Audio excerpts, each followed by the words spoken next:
1864 সালে এ পৌরসভা অনেক প্রাচীন পৌরসভা। গতকাল যে জিনিসটি ঘটেছে অত্যধিক নিন্দনীয় ঘটনা ঘটেছে। দীর্ঘদিন ধরে যারা এই পৌরসভার পরিষেবা দিয়ে গেছেন তাদের ন্যায্য দাবিতে তারা এখানে বসেছিলেন গণতান্ত্রিক পদ্ধতিতে আন্দোলনে।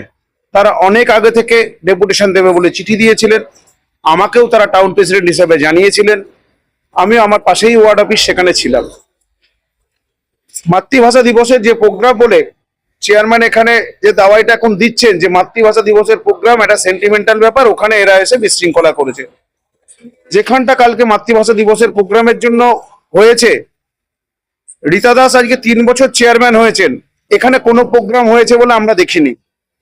বিশেষ করে কালকে যেখানে দ্বিজেন্দ্র মঞ্চ এবং দ্বিজেন্দ্র সভাকক্ষ 3 তলায় দুটোই ফাঁকা ছিল, সেখানে কোনো অনুষ্ঠান ছিল না। এরা পূর্ব নির্ধারিত সময় অনুযায়ী এরা এদের আন্দোলনে বসেছে। রীতা দাস তার কিছু দুষ্কৃতী পেটুয়া লোক যাদের ডিডব্লিউ স্টাফ হিসাবে এখানে পুষে রেখেছে। যদিও বিএম অ্যাক্ট অনুযায়ী ডেইলি রোজের স্টাফ এখন রিক্রুট করা যায় না বিওসি থেকে পাস না করিয়ে। বিওসি থেকে উনি 2টি পাস করিয়েছেন, 2টি করে। তারপরে নিজের ওয়ার্ডের প্রায় শতাধিক লোক এখানে রিক্রুট করেছেন। বেশ কিছু সিসিটিভির ফুটেজ আমরা পেয়েছি, যাদেরকে দেখছি এখানে। আমাদেরও চেয়ারম্যানের কাছে প্রশ্ন থাকবে, এরা কারা উনি আইডেন্টিফাই করুন।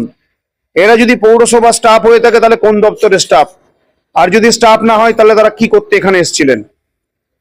নিশ্চয়ই তারা মস্তানি করতে এসেছিলেন, কারণ যখন এই সিসিটিভি ফুটেজে দেখবেন অনেকের হাতেই রড আছে এবং একটি মহিলা স্টাফ যিনি বাসে ডিউটি করেন তার হাতে একটা বাঁশ আছে।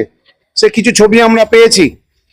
উনি এই অবসরপ্রাপ্ত কর্মীগুলোর ওপরে অ্যাটাক করার জন্যই কালকে এটা ব্লুপ্রিন্টটা সাজিয়ে রেখেছিলেন এবং সুন্দরভাবে একজন প্যান্ডেল ব্যবসায়ী এদেরকে ধাক্কা মেরে, মুকুল সাহা বলে আমারই ওয়ার্ডের বাসিন্দা, আমার ওয়ার্ডের ভোটার, তাকে ধাক্কা মেরে এর মধ্যে ফেলে দেন, এই বাগানের মধ্যে আহত হন। সিদ্ধেশ্বর দাকে মারে, কানুদাকে মারে, অনেককে ধাক্কি মারে। যেটা করা হয়েছে খুব অনৈতিক কাজ করা হয়েছে। আমার মনে হয় অবশ্য করে এটার প্রতিকার হওয়া উচিত। এরা যে আন্দোলনের আজকে ডাক দিয়েছে, বলছে লাগাতার চলবে, অবশ্যই এদের আন্দোলন চলা উচিত। কারণ না হলে সারা জীবন কেউ অন্যায় করে যাবেন আর কেউ প্রশ্রয় দিয়ে যাবেন, এটা মেনে নেওয়া যায় না।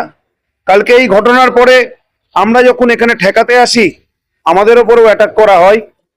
তারপরে সেই সিসিটিভি ফুটেজগুলো চেয়ারম্যান সুকৌশলে বাইরে পাঠিয়েছেন, কিন্তু তাতে কোনো লাভ হবে না, যেহেতু আপনারা সেগুলোকে কভারেজ দিয়েছিলেন। ওনার সিসিটিভি ফুটেজগুলো আর কার্যকরী হয়নি। এবং আজকেও একটাই কথাই সংবাদ মাধ্যমে আমি বলবো, সংবাদ মাধ্যমের মধ্য দিয়ে, যে কৃষ্ণনগর শহরের পৌরসভা দীর্ঘদিনের প্রাচীন পৌরসভা, এখানে যে অনৈতিক কাজ দিনের পর দিন করে চলেছেন সেগুলির প্রতিকার হোক। দল তাকে চেয়ারম্যান করেছে, সে দলের প্রতি তিনি সঠিক আস্থাটা রাখুন। যে মানুষগুলো, মমতা ব্যানার্জি সবসময় চায় মানুষকে ভালো রাখার, যে মানুষগুলো আজকে এতদিন পরিষেবা দিয়ে গেছে, আলোচনা সাপেক্ষে তাদের টাকাগুলো যদি দিয়ে দিতেন তাহলে এই সমস্যাটা হতো না। তা না করে নিজের গুন্ডা দিয়ে উনি মারধর করে এটাকে থামানোর চেষ্টা করলেন। প্রকৃত যদি মানুষ হতেন একজন চেয়ারম্যান, তার যদি সে যোগ্যতা থাকতো, আলোচনায় বসে, না দাদা আমি পারছি না,